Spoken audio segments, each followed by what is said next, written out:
Hello everyone, GS अध्ययन channel में आपका स्वागत है। दोस्तों, आज के वीडियो में हम लोग कवर करेंगे संपूर्ण प्रागैतिहासिक काल पर 30 अति महत्वपूर्ण प्रश्न।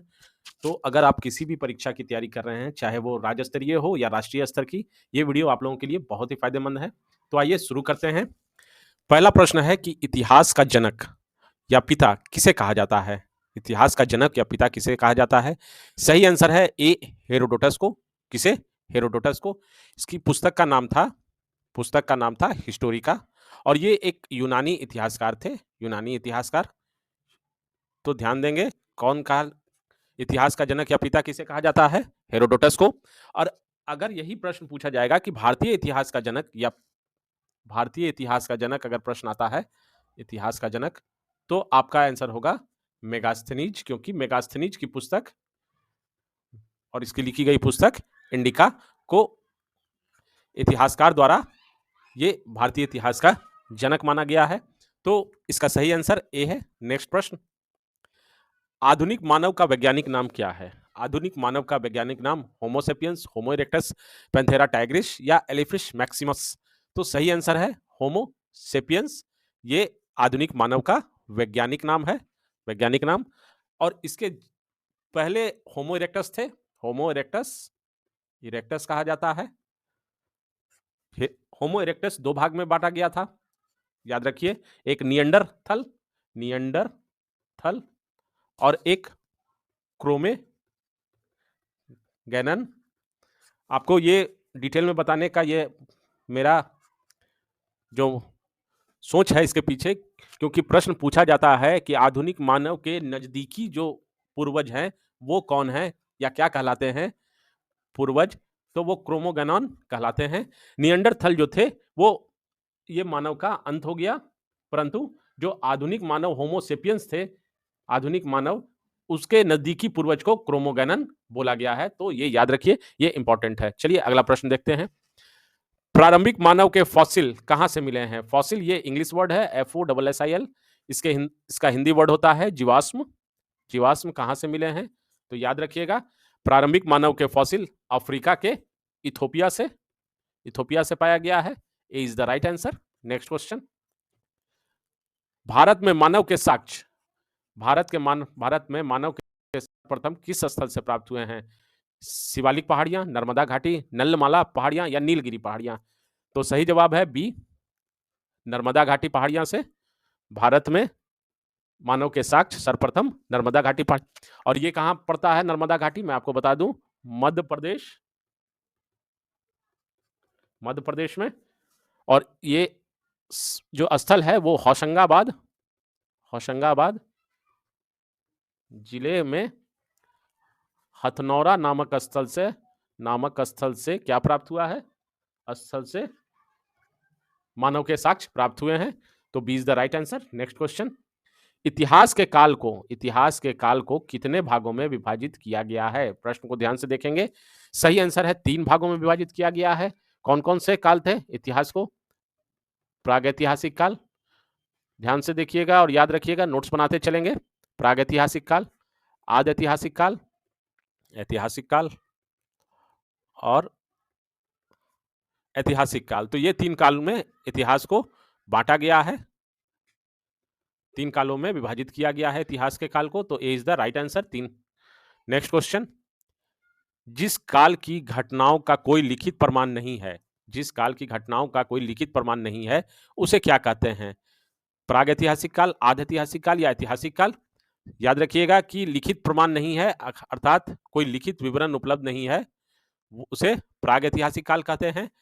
तो A is the right answer. आदि ऐतिहासिक काल उस काल को कहा जाता है जिसमें लिखित विवरण तो उपलब्ध हैं, परंतु वो पढ़े नहीं जा सकते, अर्थात पठनीय नहीं है, अर्थात पढ़े नहीं जा सके हैं। ऐतिहासिक काल में उस काल को कहा जाता है जिसमें लिखित विवरण भी उपलब्ध है और वो पठनीय भी हैं, अर्थात पढ़े भी गए हैं। क्लियर? तो 3 कालों को मैंने आपको बता दिया। तो इसका आंसर है लिखित प्रमाण नहीं है, तो प्रागैतिहासिक काल is the right answer. Next question की ओर चलते हैं दोस्तों। सर्वप्रथम पाषाण काल सभ्यता या संस्कृति की खोज किसने की थी? Alexander Cunningham, Robert Bruce Foote, Karl Marx या इनमें से कोई नहीं। सही आंसर है बी, रॉबर्ट ब्रूसफुट महोदय ने ही पाषाण काल सभ्यता या संस्कृति की खोज की थी और कब खोज की थी ये भी प्रश्न पूछा जा सकता है। तो याद रखिए 1863 ईस्वी में खोज की थी। और रॉबर्ट ब्रूस फुट महोदय जो थे वो भूगर्भ शास्त्री थे। भूगर्भ, क्योंकि काफी परीक्षा में ऐसा देखा गया है कि ये पूछा जाता है कि रॉबर्ट ब्रूसफुट महोदय का बैकग्राउंड क्या था, वो क्या थे, तो भूगर्भ शास्त्री और पुरातत्ववेदा थे। पुरातत्व तत्व वेदा थे, ये याद रखिएगा, रॉबर्ट ब्रूसफुट महोदय, ये दोनों चीज थे। और जो पाषाण काल सभ्यता की खोज की थी 1863 ईस्वी में, उसका स्थान मैं आपको बता दूं, उसका स्थान था पल्लवरम। पल्लवरम ये मद्रास के निकट, या मद्रास आप कह सकते हैं। पल्लवरम में सर्वप्रथम रॉबर्ट ब्रूसफुट ने खोज की थी। पल्लवरम में क्या पाया गया था? हाथ की कुल्हाड़ी। उम्मीद करता हूं दोस्तों कि आपको सेशन पसंद पड़ रहा होगा, आप ये समझ रहे होंगे चीजों को। तो चलिए अगला प्रश्न देखते हैं। अब प्रश्न पूछा जा रहा है कि पाषाण काल को कितने भागों में बांटा गया है? पाषाण काल को कितने भागों में बांटा गया है? 1, 2, 3 या इनमें से कोई नहीं? तो पाषाण काल को भी 3 भागों में बांटा गया है। कौन कौन सा भाग है? पूरा पाषाण काल, पूरा पाषाण काल, दूसरा मध्य पाषाण काल, और तीसरा नव पाषाण काल। ये 3 कालों में बांटा गया है। और मैं आपको बता दूं कि पूरा पाषाण काल को भी 3 भागों में विभाजित किया गया है। पूर्व पूरा पाषाण, मध्य पूरा पाषाण और उच्च पूरा पाषाण काल को में बांटा गया है। आगे आने वाले प्रश्नों में भी इससे प्रश्न होगा। तो सही आंसर सी है। 3 कालों में पाषाण काल को बांटा गया है, इसको ध्यान रखेंगे, पूरा पाषाण काल, मध्य पाषाण काल और नव पाषाण काल।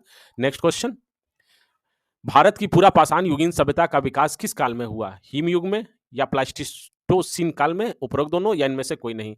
तो इसका सही जवाब है सी, पूरा पाषाण युगीन सभ्यता का विकास ये हिमयुग में और प्लास्टोसीन काल, ये दोनों काल कहलाते हैं। तो उपरोक्त दोनों, सी इज द राइट आंसर। अगला प्रश्न, पूरा पाषाण काल को पत्थर के औजार के आधार पर कितने भागों में बांटा गया है? पूरा पाषाण काल को पत्थर के औजार के आधार पर, तो औजार की किस्में भी कह सकते हैं कि इसकी प्रौद्योगिकी की किस्में या कौन से आधार पर 3 भागों में बांटा गया है, जैसा मैंने ऊपर बता दिया आपको। पूर्व, मध्य और निम्न 3 कालों में बांटा गया है। सी इज द राइट आंसर।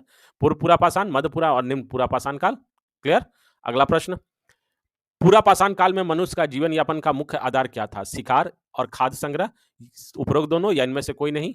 सही आंसर है सी, शिकार भी करते थे और खाद्य संग्रह। पूरा पाषाण काल के में मनुष्य के जीवन यापन का यही आधार था, मुख्य आधार यही था। C is the right answer. Next question, अब देखिए, चॉपर चॉपिंग पेबुल संस्कृति को और किस नाम से जानते हैं? चॉपर चॉपिंग पेबुल, बहुत ही इंपॉर्टेंट प्रश्न है दोस्तों, नोट्स बनाते चलेंगे।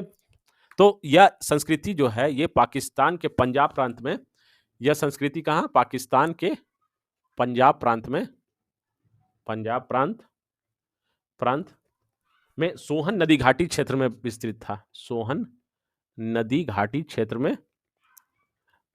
में विस्तृत था, इसीलिए इसे सोहन संस्कृति के नाम से जाना जाता है। तो चॉपर चॉपिंग पेबुल संस्कृति किस नाम से जाना जाता है? सोहन संस्कृति के नाम से। और पेबुल अर्थात ये इनका जो आकार था, जो औजार का आकार था, वो गोल आकार के बनाए होते थे, अनुकीले होते थे। So B is the right answer. अगला प्रश्न, हैंडेक्स संस्कृति को और किस नाम से जाना जाता है? हैंडेक्स संस्कृति को सर्वप्रथम मद्रास के निकट जो है बद मैदुरे और तथा अतीरपक्कम से प्राप्त किए गए हैं। क्या? हैंडेक्स। तो इसी वजह से मद्रास संस्कृति का नाम दिया गया है हैंडेक्स संस्कृति को, याद रखिए। ए इज द राइट आंसर। बद मदुरै तथा अतीरपक्कम जो मद्रास के करीब है, यहां से हैंडेक्स प्राप्त हुआ था, इसीलिए इसे मद्रास संस्कृति के नाम से जानी जाती है। नेक्स्ट क्वेश्चन, नोट्स बनाते चलेंगे, याद रखेंगे। अब देखिए, भीमबेटका की गुफाएं किसके लिए प्रसिद्ध हैं? किसके भीमबेटका? ये बहुत इंपॉर्टेंट, काफी परीक्षा में प्रश्न पूछा जा चुका है। खनिज के लिए, बौद्ध प्रतिमाएं, गुफाओं के शैलचित्र या इनमें से कोई नहीं? सही आंसर है सी, गुफाओं के शैलचित्र, अर्थात गुफाओं पे उकरे हुए जो रॉक पेंटिंग कहते हैं, रॉक पेंटिंग, इसके लिए भीमबेटका मशहूर है या प्रसिद्ध है, कह सकते हैं। और ये भीमबेटका है कहां, ये भी मैं आपको बता दूं, इसको नोट कर लीजिएगा। मध्य प्रदेश के रायसेन जिला में भीमबेटका है।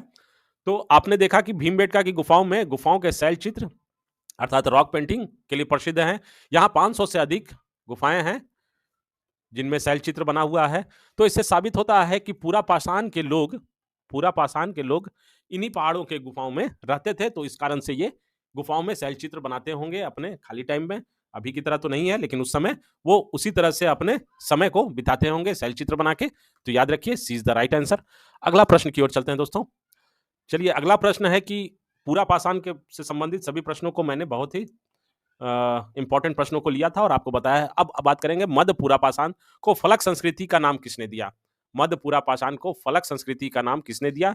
याद रखिए, एच.डी. संकालिया ने फलक संस्कृति का नाम मध्य पूरा पाषाण को दिया था। ये A is the right answer. Next question, किस काल को माइक्रोलिथ कहा जाता है? किस काल को माइक्रोलिथ कहा जाता है? तो मध्य पाषाण काल को माइक्रोलिथ कहा जाता है। माइक्रोलिथ एक इंग्लिश वर्ड है। माइक्रोलिथ इंग्लिश वर्ड है जिसका अर्थ होता है छोटे पत्थर के औजार। छोटे पत्थर के औजार। तो इस समय मध्य पाषाण काल में क्या थे कि पाषाण के लघु उपकरण बनाए जाते थे जिसकी लंबाई 1 से 8 सेंटीमीटर के मध्य होती थी। लंबाई 1 से 8 सेंटीमीटर। इसी कारण से इसे माइक्रोलिथ कहा जाता था। किस काल को? मध्य पाषाण काल को। देखिए, ध्यान देंगे, पूरा पाषाण काल, मध्य पूरा पाषाण काल और निम्न पूरा पाषाण काल में, और ये मध्य पाषाण काल है। तो इस चीजों को थोड़ा ध्यान से देखेंगे, कंफ्यूजन होने का जरूरत नहीं है। कंफ्यूज हो जाएंगे तो फिर प्रॉब्लम है। तो आइए, B is the right answer दोस्तों। नेक्स्ट क्वेश्चन, मध्य पाषाण काल में मनुष्य का जीवन यापन का मुख्य आधार क्या था? जैसा मैंने अभी आपको थोड़ी देर पहले बताया कि पूरा पाषाण काल में मनुष्य का जीवन यापन शिकार एवं खाद्य संग्रह पर था, उसी तरह से अब मध्य पाषाण काल के मनुष्य का जीवन यापन का मुख्य आधार क्या था? तो शिकार तो था ही, और इसके साथ में पशुपालन की शुरुआत हो गई थी। लोग पशुपालन करना शुरू कर दिए थे। तो C is the correct answer. उपरोक्त दोनों अब मध्य पाषाण काल के लोग शिकार एवं पशुपालन पर निर्भर हो गए थे। पशुपालन पर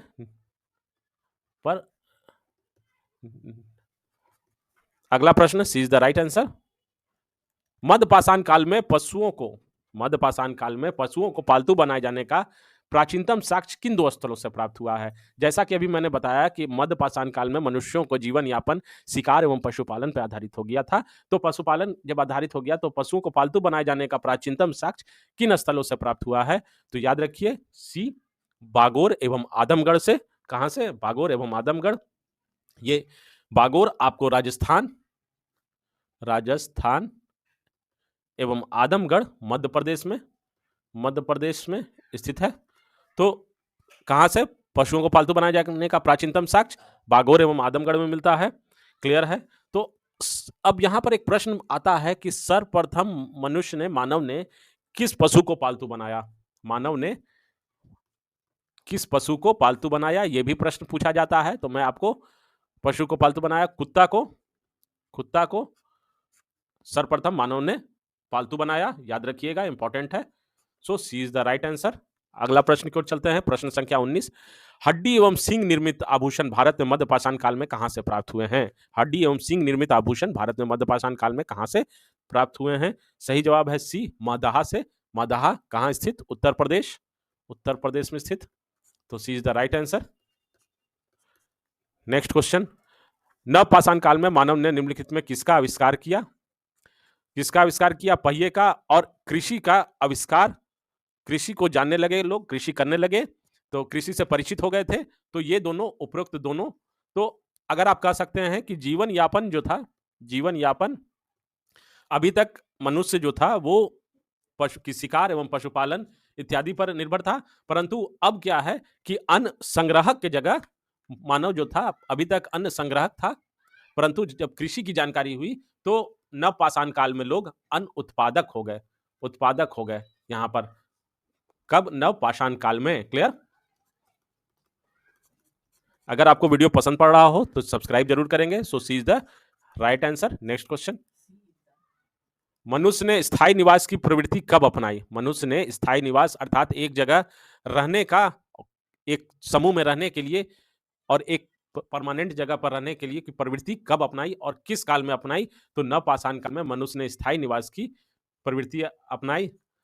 अभी तक लोग अपने शिकार करते थे और एक स्थल से दूसरे स्थल एक भटकते रहते थे, परंतु स्थायी निवास की प्रवृत्ति नवपाषाण काल में देखने को मिलती है। So B is the right answer. Next question, आग की खोज किस काल में हुई? तो आग की खोज मैं आपको बता दूं कि ये बहुत ही शुरुआती काल में ही, पूरा पाषाण काल में ही हो गई थी। और जब दो पत्थरों को, या आदि मानव के समय में ही दो पत्थरों को रगड़ने से, पत्थरों के रगड़ने से जो चिंगारी निकली उससे लोग परिचित हो गए थे। तो आग से परिचय उनका पूरा पाषाण काल में ही हो गया था। नेक्स्ट क्वेश्चन, कृषि के प्राचीनतम साक्ष्य किस स्थान से प्राप्त हुए हैं? कृषि के प्राचीनतम साक्ष्य कहां से प्राप्त हुए हैं? तो सी मेहरगढ़ से, मेहरगढ़ से प्राचीनतम साक्ष्य प्राप्त हुए हैं। ये बलूचिस्तान में, बलूचिस्तान अर्थात पाकिस्तान कहा जा सकता है, भारतीय उपमहाद्वीप में पाकिस्तान, पाकिस्तान में, बलूचिस्तान पाकिस्तान में। और मेहरगढ़ में एक और है कि कच्ची ईंट का प्रयोग होने लगा था। एक मैं आपको थोड़ा सा एक क्वेश्चन मैं फिर से बैक ले जाता हूं, जहां पर मैं बताना चाहता था कि मनुष्य ने स्थायी निवास की प्रवृत्ति जो है नवपाषाण काल में है, और ये प्राचीनतम साक्ष्य जो है ये भी मेहरगढ़ से मिला था। मेहरगढ़ से स्थायी निवास, क्या प्राचीनतम स्थायी निवास, स्थायी जीवन के साक्ष्य मेहरगढ़ से मिले हैं। क्लियर? नेक्स्ट क्वेश्चन, अगला प्रश्न देखते हैं, मनुष्य द्वारा सर्वप्रथम किस फसल को उगाया गया? किस फसल को उगाया गया? तो सी जौ को उगाया गया। और ये बहुत इंपॉर्टेंट है। अगला प्रश्न है कि चावल के प्राचीनतम साक्ष्य किस स्थान से प्राप्त हुए हैं? तो सी कोल्डिवा, कोल्डिवा से चावल के प्राचीनतम साक्ष्य, ये बहुत इंपॉर्टेंट है, प्रश्न है कि चावल के पूछा जाता है कि चावल के प्राचीनतम साक्ष्य कहां से मिले हैं? तो कोल्डिवा से। और कोल्डिवा कहां होता है, स्थित है? इलाहाबाद के निकट स्थित है दोस्तों, इलाहाबाद के निकट। तो उत्तर प्रदेश, उत्तर प्रदेश में। यहां पर एक प्रश्न और बनता है, ये मैं आपको बता दूं कि गंगा घाटी में अगर पूछा जाएगा कि गंगा घाटी में धान का की खेती का प्राचीनतम साक्ष्य या प्रमाण कहां से मिला है? तो आपका आंसर होगा लोहरा देव स्थल है, वहां से गंगा घाटी में धान की खेती का प्राचीनतम प्रमाण मिलता है। ये याद रखिएगा। चावल पूछेगा तो कहां? कोल्डिवा। धान, गंगा घाटी में धान की खेती का प्राचीनतम प्रमाण लोहरा देव। नेक्स्ट क्वेश्चन, प्राचीन काल में मृदभांड का प्रयोग सर्वप्रथम किस युग में हुआ था? अब मृदभांड, जो लोग मृदभांड को नहीं जानते होंगे, मिट्टी के बर्तन, मैं उन दोस्तों के बारे में बता रहा हूं जो मृदभांड से पहली बार रूबरू हुए होंगे। तो मृदभांड का मतलब होता है, अर्थ होता है मिट्टी के बर्तन। ताम्रपाषाणिक काल में भी हम लोग देखेंगे अलग अलग तरह के मृदभांडों के बारे में, वहां पर धूसर मृदभांड, गौरिक मृदभांड, ये सभी मृदभांडों से रिलेटेड है। तो का प्रयोग सर्वप्रथम किस युग में हुआ? तो नवपाषाण युग में, सर्वप्रथम नवपाषाण युग में। और इसका साक्ष्य जो है वो प्राचीनतम साक्ष्य, अगर मृदभांड का प्राचीनतम साक्ष्य अगर प्रश्न आपसे पूछा जाएगा तो याद रखिएगा कौन सा है? चौपानी मांडो एक स्थल है, उत्तर प्रदेश में यह स्थल है, चौपानी मांडो एक। तो प्राचीनतम साक्ष्य मृदभांड का चौपानी मांडो, और किस युग में किया गया था? नवपाषाण युग। तो A is the right answer. चलिए अगला प्रश्न दोस्तों, गर्त आवास के प्रमाण इनमें से कहां से प्राप्त हुए हैं? अब गर्त आवास की बात हो रही है, ये किस तरह का आवास है? तो दोस्तों देखिए, बोला जाता है कि अगर आप कोई गलत काम करेंगे तो गर्त में चले जाएंगे। गर्त का अर्थ होता है गड्ढा। तो गड्ढे में बना हुआ आवास, अर्थात उसको खोद के बनाया गया होगा आवास। उस तरह के आवास कहां से प्राप्त हुए? तो सही आंसर है बी, बुर्ज होम। बुर्ज होम कहां स्थित? कश्मीर में। कश्मीर में तो ऐसा प्रतीत होता है कि ठंड के मौसम, कश्मीर में ठंड अधिक पड़ती होगी तो लोग वहां गड्ढा बना के अंदर रहते होंगे, जिससे उन्हें गर्मी मिलती होगी। तो गर्तावास याद रखिएगा, बुर्ज होम। सही answer B is the right answer. Next question, अगला प्रश्न, एक ही कब्र से तीन मानव कंकाल इनमें से किस स्थान से मिलते हैं? तो याद रखिए बी, दमदमा से तीन मानव कंकाल मिले हैं। दमदमा उत्तर प्रदेश। अगर आपसे तीन मानव की जगह युगल सावधान के बारे में पूछा जाए कि साक्ष्य कहां से मिलते हैं, तो आपका आंसर होगा नागार्जुन कोंडा। कहां से? नागार्जुन कोंडा।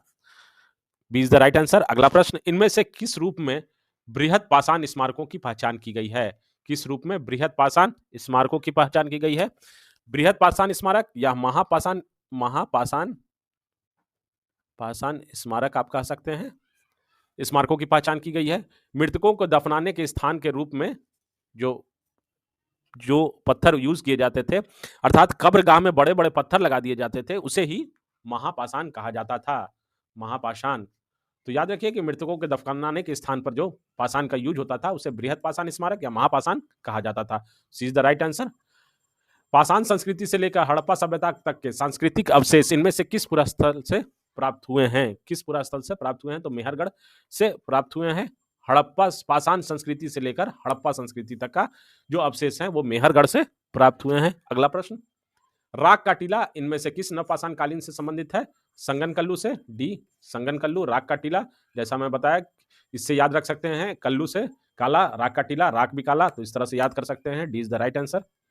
भारतीय पुरातत्व का पिता किसे कहा जाता है? बहुत ही इंपॉर्टेंट प्रश्न है दोस्तों, याद रखिए। भारतीय पुरातत्व का पिता अलेक्जेंडर कनिंघम के बारे में इसमें थोड़ा सा मैं संक्षेप में और आपको बताऊंगा कि भारतीय पुरातत्व का पिता या जनक किसे कहा जाता है? सी अलेक्जेंडर कनिंघम। इन्होंने ही 1861 ईस्वी में भारतीय पुरातत्व सर्वेक्षण की स्थापना की थी। भारतीय पुरातत्व सर्वेक्षण की स्थापना की। आर्कियोलॉजी सर्वे ऑफ इंडिया जिसे कहा जाता है, स्थापना की। आर्कियोलॉजी सर्वे, एएसआई जिसे बोला जाता है। और ये पहले महानिदेशक थे 1861 से लेकर 1865 तक। ये पहले महानिदेशक भारतीय पुरातत्व सर्वेक्षण के रहे। अब भारतीय पुरातत्व सर्वेक्षण प्रश्न इस तरह से भी पूछा जाता है कि किस मंत्रालय के अधीन आता है? तो ये संस्कृति मंत्रालय के अधीन आता है। ये भी याद रखिए, ये भी संस्कृति मंत्रालय के अधीन ये आता है और इसके अंतर्गत है। अभी जो प्रेजेंट में